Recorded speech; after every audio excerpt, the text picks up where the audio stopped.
Сабак номер елу төрт. Урок номер 54. Вода– это жизнь.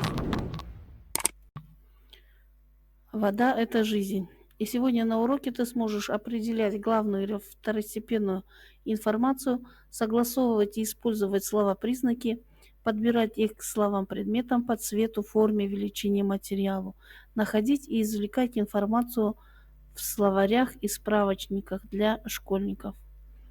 Так, минутка чистописания. Полезная вода.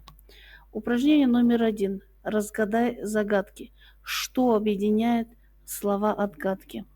С высоты большой срываясь, грозно он ревет, и о камни разбиваясь, пеною встает.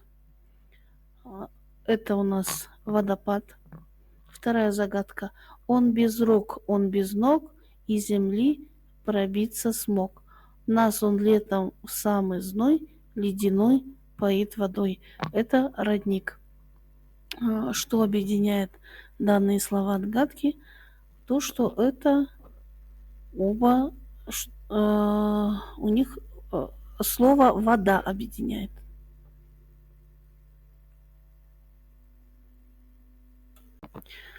Упражнение номер 2. Послушай текст, назови главную и второстепенную информацию, выпиши слова-признаки, обозначающие цвет. Итак, если быстро раскрутить глобус, он покажется одноцветным, голубым. Просто этой краски на нем больше, чем желтой, белой, зеленой, коричневой. Голубой краской изображена на глобусе вода. Все моря и океаны нашей планеты, они занимают в 2 раза больше места, чем суша. Такой видят космонавты Землю из космоса, и мы называем ее голубой планетой. Итак, словарные слова одноцветные. Бертшта, суша, курлык. Вопросы к тексту. Чего на Земле больше, суши или воды? Почему Землю мы называем голубой планетой? Определи лексическое значение слова «глобус». Итак, главная информация. На глобусе больше всего голубого цвета, так как он обозначает воду. Воды на Земле больше, чем суши, поэтому ее называют голубой планетой. Второстепенная информация. Если быстро раскрутить глобус, он окажется одноцветным голубым. Космонавты видят Землю голубой из космоса. Итак, слова, признаки, обозначающие цвет. Голубой, желтый, зеленый, белый, коричневый. Итак, ответы на вопросы. Что на Земле больше, суши или воды? Воды на Земле больше, чем суши. Второй вопрос. Почему Землю мы называем голубой планетой? Потому что на Земле больше воды, чем суши. Из космоса она кажется голубой. Лексическое значение слова глобус. Глобус – это уменьшенная модель Земли в форме шара, на которой изображены континенты, океаны и другие географические объекты.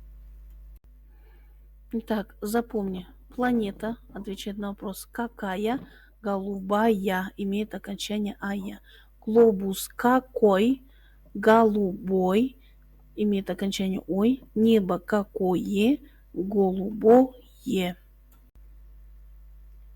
Упражнение номер 3. Рассмотри схему, расскажи, где может находиться вода в природе. Используй дополнительные источники информации. Итак, вода в природе существует в разных состояниях и формах. Например, в виде пара, это который содержится в воздухе, образует облака. А в жидком виде это дождь, реки, озера, моря, океаны. Роса. В твердом виде это лед, снежинки, айсберг. Итак, какие озера и реки находятся в вашей местности? Это зависит от того, в какой местности вы находитесь. Можно привести примеры, как озеро Алаколь, озеро Тингис, Зайсан.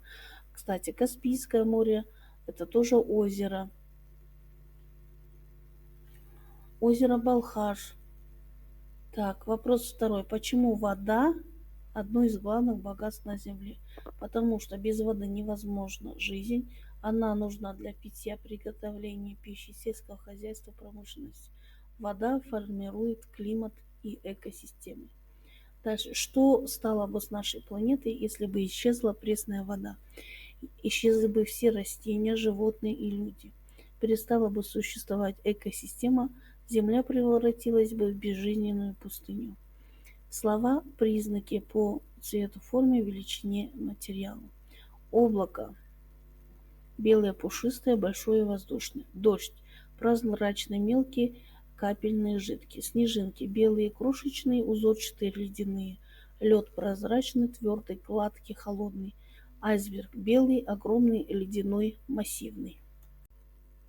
Спеши, вставь пропущенное окончание слов-признаков. Итак, мировой океан обычно делят на 4 океана. Тихий, Атлантический, Индийский, Северно-Ледовитый. Так, у меня в скобках, но пишем без скобок.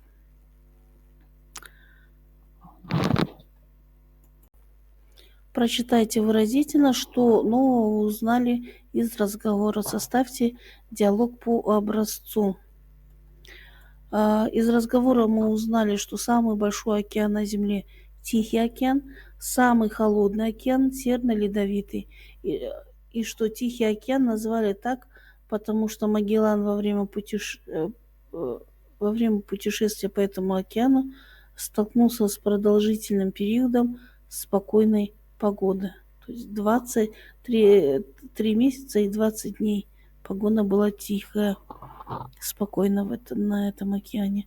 И диалог по образцу прочитайте самостоятельно. Упражнение 6. Рассмотри постер, о какой проблеме рассказывает данный постер.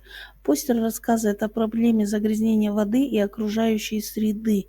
На изображении видны кучи мусора на берегу, пластик, пакеты, бутылки, коробки, загрязненная вода с отходами, заводы, выбрасывающие дым и воздух, что также влияет на загрязнение водоемов. Фраза «беречь природу – это значит беречь жизнь» подчеркивает, что чистая вода необходима для жизни людей, животных и растений. Загрязнение водных ресурсов угрожает экосистемам и здоровью человека.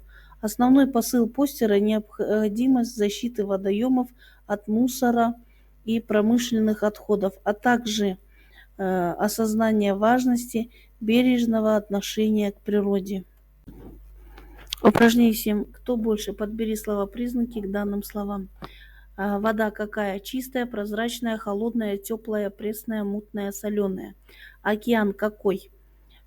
Бескрайний, глубокий, темный, спокойный, бурный, голубой, теплый.